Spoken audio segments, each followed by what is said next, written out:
The member for Robertson. Thank you, Mr Speaker. My question is to the Treasurer.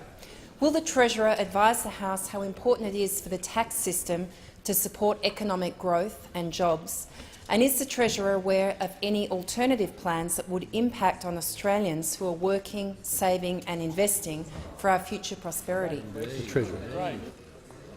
Mr Speaker, and I thank the member for Robertson for her question. I commend her on her own plan for the Central Coast in Robertson for jobs and growth in the local economy on the Central Coast, and a range of initiatives going right from local business opportunities through to education and others, Mr Speaker. So I commend the member for Robertson.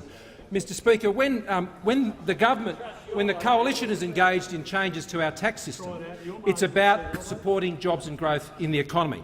That's our record, Mr Speaker. When last there was major changes to our tax system, that resulted in taxes being cut. Income taxes were cut. Stamp duties on a myriad of issues were cut. Bed taxes were cut. Financial institutions' duties were cut. When we changed the tax system, we improved the situation of Australians by ensuring the tax system is backing people who are out there working and saving and investing. And this is one of the many measures that we're doing, Mr Speaker, to support jobs and growth in the economy, whether it's the Deputy Prime Minister's $50 billion rollout of the National Infrastructure Plan, Mr Speaker, and our greatest trade minister of all time, Mr Speaker, rolling out the most ambitious agenda of trade agreements, Mr Speaker, or indeed the Minister for Industry, Innovation and Science and the innovation statement that will shortly be coming before the Australian people, Mr Speaker. So, Mr Speaker, we are unrolling this national platform for jobs and growth in our economy. And when you pursue tax changes, Mr Speaker, it's about pursuing growth and jobs, Mr Speaker. That's why we're engaged.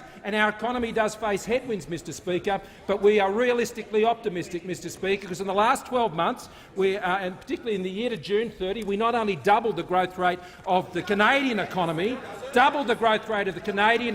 which is a comparable economy. We also saw 315,000 jobs created in the last year, Mr Speaker, which is something which is positive for the economy. Now, when we look at changes to the tax system, it is about jobs and growth. But those opposite simply see the tax system as a way to milk the Australian taxpayer, Mr Speaker. And there are alternative approaches on tax, and the most striking one we saw over the last few days was the opposition's plan to double down on the carbon tax they had when they were in government, a 45% target on the reduction of emissions, which would see a carbon tax reintroduced to this country with full fury, Mr Speaker, with absolute full fury. It would be a carbon maxi tax that those opposite would seek to introduce to go after this 45% target that would cost the economy some $600 billion, Mr Speaker, over 15 years.